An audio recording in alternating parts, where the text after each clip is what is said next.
kakatapos lang namin magpa-car wash and magpa-bapping. So grabe ang init sa labas. Sagit-git na ako. Pawis ko, oh. Nakaka-drain.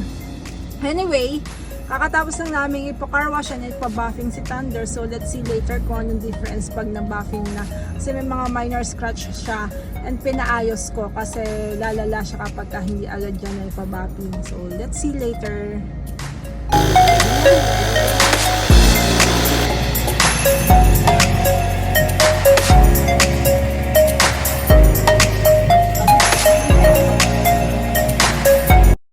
This is our next stop.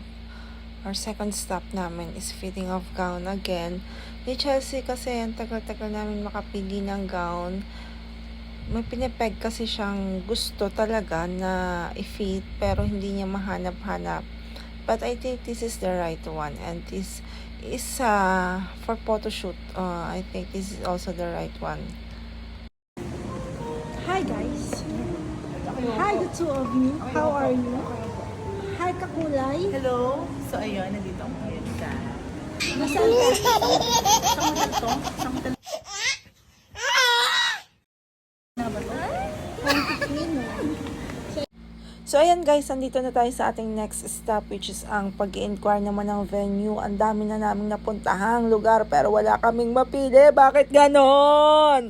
Pero ang saya pa rin kasi kasama namin si Kakulay. Nakakatuwa siya talagang mag-vlog at maggawa ng reels.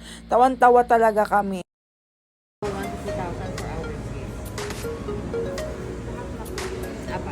Pipili ka naman ng menu. Tapos kung kasama ng baby start up, kasama din po yun lang. Sino ka pa po? Pag meron baby na iwan,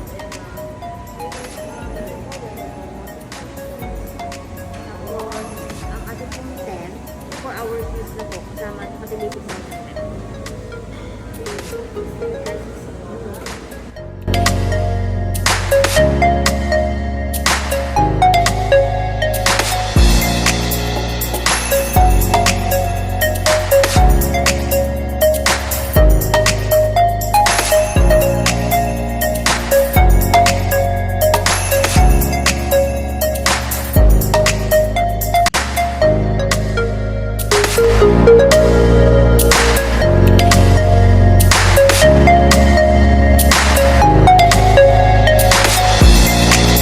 Hi guys!